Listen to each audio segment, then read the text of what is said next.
السلام علیکم ورحمۃ اللہ وبرکاتہ۔ ہمارا یوٹیوب چینل درس قرآن و حدیث کو سبسکرائب کریں اور بیل آئیکن کو بھی دبائیں تاکہ ہمارے آنے والی نئی ویڈیو آپ تک پہنچ سکے۔ شکریہ۔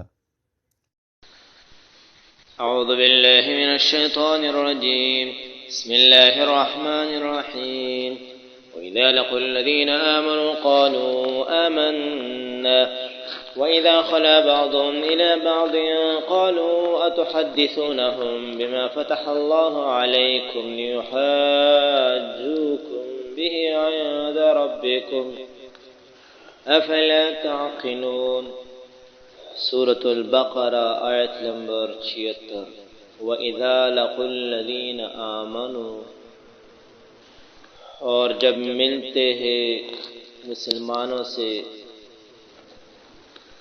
قالوا تو کہتے ہیں آمنا ہم مسلمان ہوئے، وَإِذَا خَلَا بَعْضُهُمْ إِلَى بَعْضٍ، اور جب تنہا ہوتے ہیں ایک دوسرے کے پاس، قالوا تو کہتے ہیں اتحدثونہم، تم کیوں کہہ دیتے ہو ان سے، بما فتح اللہ علیکم، جو ظاہر کیا اللہ نے تم پر، یحاجوکم بہ عند ربکم، تاکہ جٹلائے تم کو اس سے تمہارے رب کے آگے، افلا تعقلون، کیا تم نہیں سمجھتے؟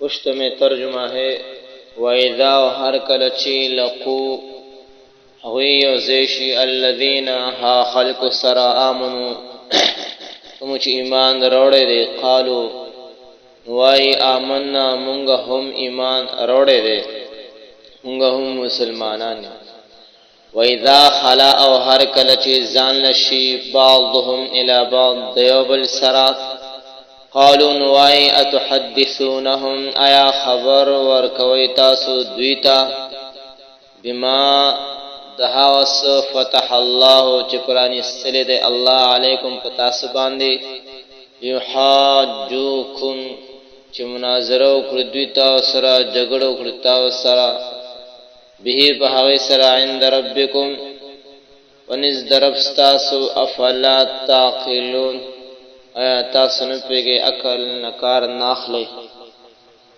وَإِذَا لَقُوا الَّذِينَ آمَنُوا قَالُوا آمَنَّا،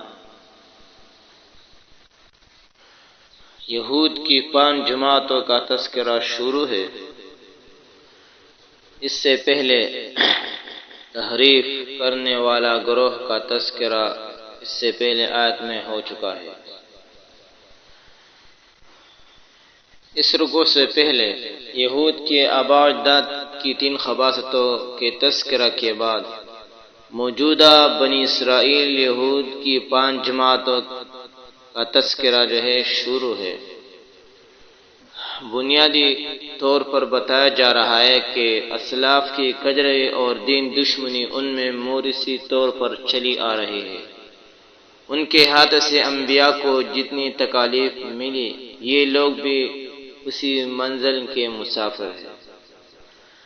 تو پہلا گروہ تحریف کرنے والا تھا، جن کا ذکر افتطمعون ان یؤمنوا لکم وقد کان فریق منهم یسمعون کلام اللہ ثم یحرفونہ من بعد ما عقلوه وهم یعلمون، آیت نمبر 75 میں گزر چکا۔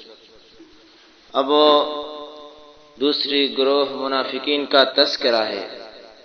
یہ یہود کے وہ لوگ تھے جو اپنے آپ کو حالات کے ساتھ چلنے والے کہہ کر صریح غلط فہمی میں مبتلا تھے۔ معاشرہ پر ان کی نظر تھی اور ہر گروہ کے ساتھ چلنے کے قائل تھے۔ یہ جب مسلمانوں سے ملتے تو کہتے ہم ایمان لائے ہیں اور آپ کے ساتھ ہیں۔ ممکن ہے کہ بسا اوقات اعتماد دلانے کے لیے یوں بھی کہہ دیتے کہ آخری نبی صلی اللہ علیہ وسلم کی صفات ہماری کتاب میں ہے، لیکن جب یہ اپنے ہم خیال لوگوں سے تنہائی میں ملتے اور ان کو معلوم ہوتا کہ ان لوگوں نے مسلمانوں کو جا کر اپنی کتاب کی باتیں سنائی ہے تو یہ لوگ ان کو ڈانٹتے اور کہتے کیا تم مسلمانوں کو راز کی باتیں بتاتے ہو؟ اگر یوں کرو گے تو کل خدا کے دربار میں تمہارے خلاف بیان دیں گے۔ کیا تم ان حالات کو نہیں سمجھتے؟ اللہ تعالیٰ فرماتے ہیں یہ ان کی خوش فہمی ہے۔ کیا ان کو پتہ نہیں کہ اللہ تعالیٰ ظاہر اور باطن کے تمام حقائق سے باخبر ہے؟ اگر یہ لوگ تورات کے علوم و معارف مسلمانوں کے سامنے رکھنے میں بخل سے کام لیں گے تو اللہ تعالیٰ خود ان کو وحی کے ذریعہ تمام حالات آشکارا کر دیں گے۔ چنانچہ یہ ہوا کہ تورات کے وہ حقائق قرآن نے ظاہر کیے جو یہود ظاہر کرنا نہیں چاہتے۔ سبحان ربک رب العزت عما یصفون وسلام علی المرسلین والحمد للہ رب العالمین۔ اللهم إنا نعوذ بك من الشقاق والنفاق وسوء الأخلاق، وصلى الله تعالى على خير خلقه محمد وآله وصحبه أجمعين برحمتك يا